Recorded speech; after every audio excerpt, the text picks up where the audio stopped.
জানেন যে টাকারজলা আমাদের ভারতীয় জনতা পার্টির টাকারজলা যে মণ্ডল অফিস সেটার উদ্বোধনের দিন ছিল। পাশাপাশি আমাদের ওখানে প্রায় 200 ফ্যামিলির 600-র উপরে, প্রায় 650-র উপরে আমাদের ওইখানে যারা ভারতীয় জনতা পার্টিতে বিভিন্ন পার্টির থেকে এসে জয়েনিং একটা প্রোগ্রাম ছিল।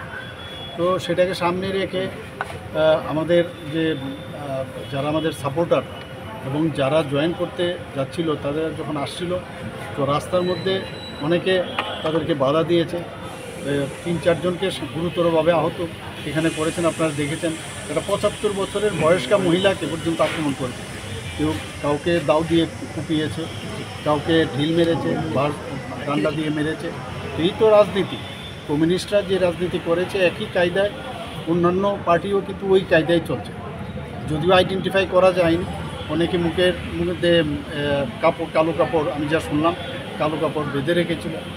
তো আমরা তো এই রাজনীতির তীব্র নিন্দা করি এবং গতকালও আপনারা দেখেছেন মানুষ আমাদের পার্টিতে এখন আসতে চাইছে। মানুষ জানে যে আমাদের পার্টি মানে শান্তিপ্রিয়ভাবে এই সরকারকেও চালাচ্ছে, পাশাপাশি আমাদের পার্টিও সুন্দরভাবে চলতে চায় এবং আমরা সেই দিশায় আমরা চলি।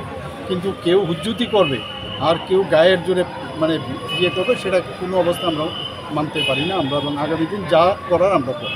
আইন ব্যবস্থা কোনো ব্যবস্থা গ্রহণ করা হবে কি? নিশ্চয়ই চলবে। সেখানে কেস হয়েছে, কেস অনুযায়ী পুলিশ নিশ্চয়ই সেই ব্যবস্থাগুলো করবে। তো রাজ্যে এরকম একটা রাজনৈতিক দলের উপর আর বিজেপি দলের উপর এরকম আক্রমণ করা হচ্ছে ক্রমাগত। এর আগেবার দেখা গেছে এরকম একটা আক্রমণ করা হচ্ছে, সেই বিষয়টা কতটুকু এগিয়েছে? এগুলো ধরুন এই বহুদিনের পুরনো একটা অভ্যেস, এখানে বহুদিন ধরে চলে এসছে। তো আমরা চাইছি এর থেকে বেরিয়ে আসার জন্য এবং আমি নিশ্চিত যে একটা দিন আসবে যখন মানুষ এইসব রাজনীতি বিশ্বাস করবে। স্যার, রাজ্যকে